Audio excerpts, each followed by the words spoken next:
Hey guys, welcome back to Andy's Dinosaur Reviews, and we've got something very interesting to take a look at this time. As you can see, we've got ourselves a pretty weird knockoff sort of Indominus Rex-ish dinosaur. I guess it's an Indominus. I mean, it certainly looks like one, but has some pretty crazy colors.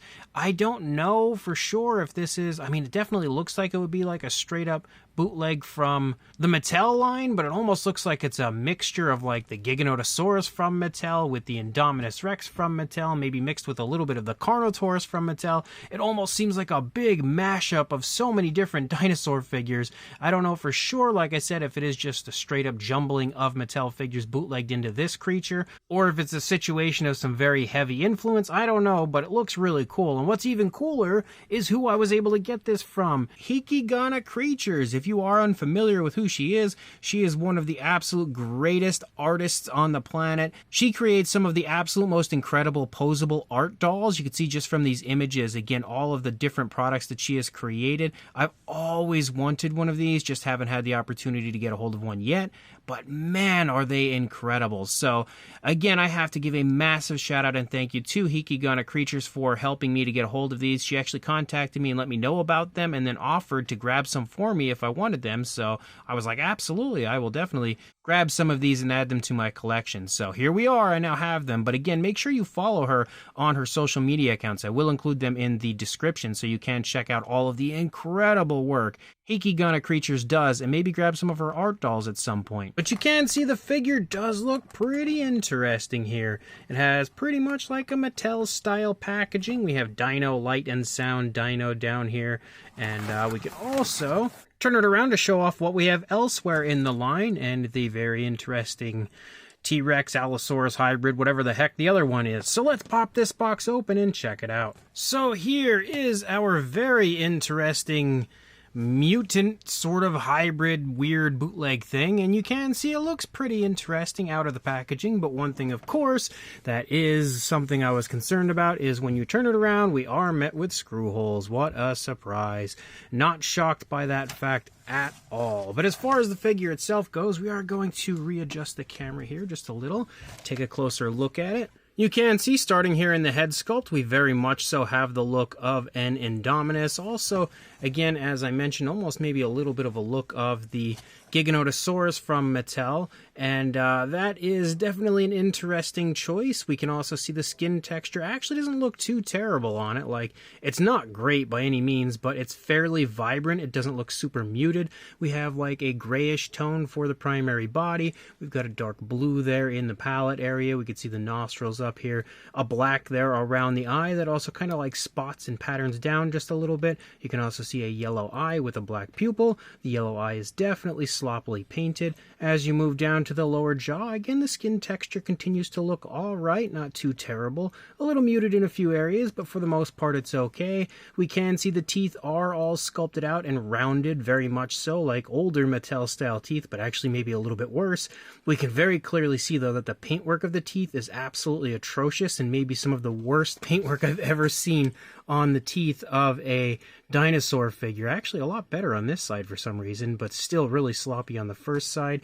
We have a reddish tone for the inside of the mouth. You can see a tongue sculpted out in there, the grayish tone there for the upper side. Unfortunately, not really much in the way of detail up there. If you look at it from over here, we can see a very obvious screw hole right here, as well as another screw hole back there.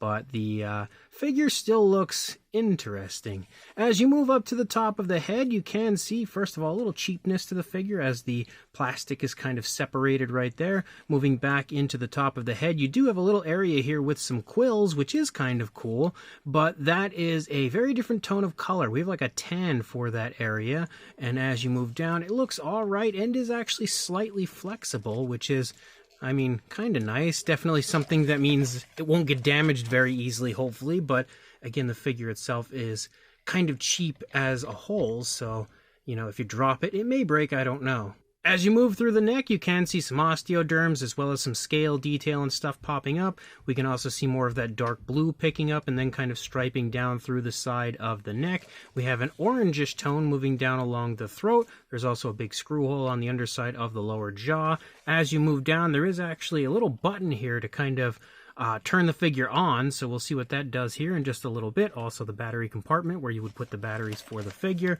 Leading down, you do have articulation in the neck, but it seems like it's all attached to an action feature. As you lead down into the arms, you can see the arms are sculpted decently. We do have some musculature here displayed on the figure. We also have the elbows sculpted out, and the fingers. It does have 3 fingers with painted claws, which obviously means it's not accurate to an Indominus Rex or anything like that, but it is nice at least to see painted hand claws, even if they are sloppy. As you move back up to the back of the dinosaur, you have like some ridges following along the spinal column. You can also see a brown that follows along the spinal column as well, with some of the darker blue kind of mixing in. You have some of the darker blue running down here, and then a few random patterns of that picking up in the body. Again, the scale detail continues to look pretty decent throughout. As you move back, you have more of that brown leading along the top. That does disappear, though, as we lead out into the tail, so we might have just slightly more paintwork on the body moving into the tail compared to Mattel, because once you hit the tail, there is no paintwork. But you have more of the blue moving through as you lead down into the legs. Again, the detail actually looks pretty good in this area. It definitely jumps off of the sculpt quite nicely. It's got some different variation to the scales, some nice muscle definition. You also have some osteoderms there as well. Leading down, you've got the kneecap. Again, really impressive skin texture, I would say, right here. And then you lead down into the foot sculpt. You've got some scoots down the toes. Muted detail for sure as you lead down into the lower part of the foot, but the claws are painted with a black, unfortunately not perfectly, and although we do have dew claws, they of course are unpainted.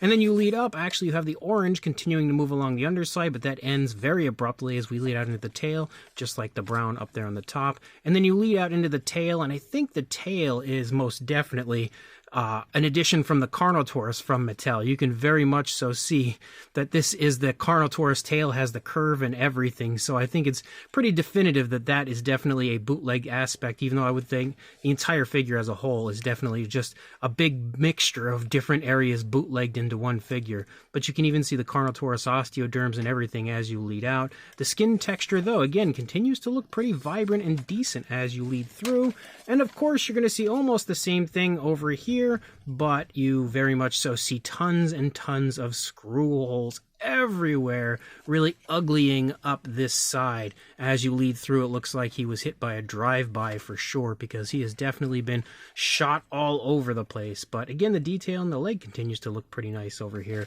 It does look like it should have arm articulation, and they do wiggle, but it's not really doing a whole lot. Leg articulation-wise, it does have it, but it doesn't sound healthy. It's definitely a little limited as well. And then you have a tail here that articulates, because the tail can swivel basically, go left and right a little bit. Basically, it activates the action feature here with the head. So similar to pretty much all of your standard Mattel action features right there when it comes to that chomping action feature. And obviously, you can move the tail up and down. You can also twist it, although normally that would twist the head of the dinosaur, and that doesn't really do that here with this one, but it's still kind of fun, I guess, for what it is. Now I reposition the legs. Also, the leg does articulate over here as well. But as you can hear, it's super loud and super jerky. But I'm going to go ahead and reposition it now. I have it all messed up. There we go. We've got it now back to a pretty decent standing position. It does state that there is a light-up effect, but honestly, I don't know where a light would even come from, because I don't see any lights on the figure. Like, I don't really see anything unless it's up there in the back of the throat. I don't know. I guess we'll turn this button on, see what happens.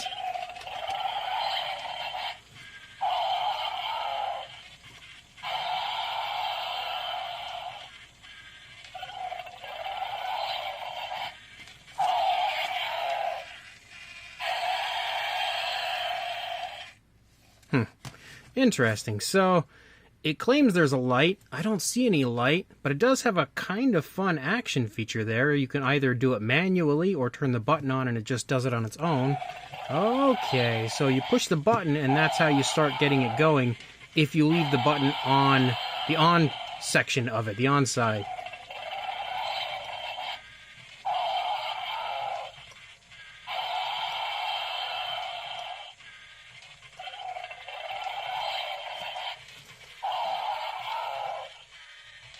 Boy, that thing just goes on and on forever. So I dimmed the lights a little bit, not perfectly, but we're going to go ahead and do this once more just to see if we see a light. Oh, there we go.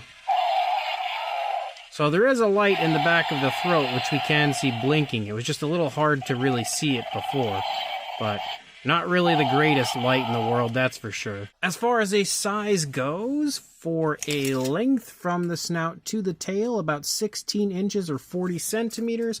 Then for a height, about a little hair over 8¼ inches, or again, just a hair over 21 centimeters in this position. Since it has the ability to kind of like you push the button and it just keeps going, you can basically get it to stop in any position you want as far as where the head goes up and down. So I guess that's kind of a decent spot for it. But for a size comparison, there is Mr. Papo T-Rex, the Attack Pack Colovosaurus, Robert Muldoon, and the Collect Day Human Being next to our crazy hybrid figure, and you can see that obviously it's got a pretty decent size to it. It by no means is a small figure, so that's definitely at least one plus to this one. If we bring in a Mattel Carnotaurus, this is one that I repainted quite a while ago. This is also the very first original Carnotaurus release. You can see that it is just slightly smaller than this figure, but I think that also means that this one would be roughly in the same size as the larger Carnotaurus that was released. They had like the Epic Attack version and a few like that. It's roughly in the same size as that figure. If we bring in a standard Mattel Roarivore with the Irritator, you can see obviously the Roarivores are much smaller. But if we bring in the Extreme Damage T-Rex from Mattel, you can see that that T-Rex is roughly in the same size as this crazy mutant dinosaur we have here, this crazy hybrid. So if you do have the Extreme Damage T-Rex, and of course if you're a Mattel collector, you probably do, you'll have a very good idea of the size of this one because it's pretty much the same size. So this is definitely an interesting one. You know, it's absolutely a bootleg that I have never seen before until Hikigane Creatures had shown it to me, so I was really excited about the ability to actually get this one into my hands and into my collection. The only downside to that is it's kind of tough to tell you where to go to purchase one because I have never seen it online, so it's something I'll keep an eye out for, and if I can find a listing, I will absolutely link you guys to it. But it is still, again, very strange, such a crazy, weird mixture of so many different Mattel figures all slammed into one, making one of the strangest bootleg figures I've ever seen, but at the same time, kind of a unique looking and kind of cool looking bootleg figure. One thing that is kind of funny about it, though, is even though the paintwork is sloppy, there's more paintwork applied to this than you usually get on most Mattel figures, especially just based on the fact that we have painted hand claws.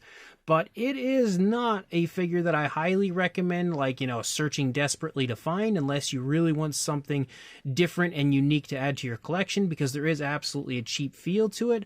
But at the same time, it is just so unique. It has such a very cool charm to it. Even though it is cheaper, it still is very different than most other knockoffs. Like, the idea of taking numerous different dinosaur species from Mattel and all combining them into one is so strange. And again, because they've done that, it kind of makes the figure appealing. So, not the greatest figure, no doubt about that. But when it comes to bootlegs, it's probably one of the cooler ones I've seen. If you are interested, like I said, as of right now, I don't know for sure exactly where to tell you to find it. But if I can find a link anywhere, I absolutely will add that here in the description at some point in the near future. So if you do want it, hopefully you can stumble upon it somewhere. Again, one last massive thank you to Hikigane Creatures for helping me to get a hold of this, as well as the other one that I have yet to review. But again, thank you so much for helping me to get a hold of these. Make sure you guys check Hikigane Creatures out on social media accounts that I have the link to in the description. And of course, like, comment, and subscribe, and I will see you in the next review. Thanks for watching.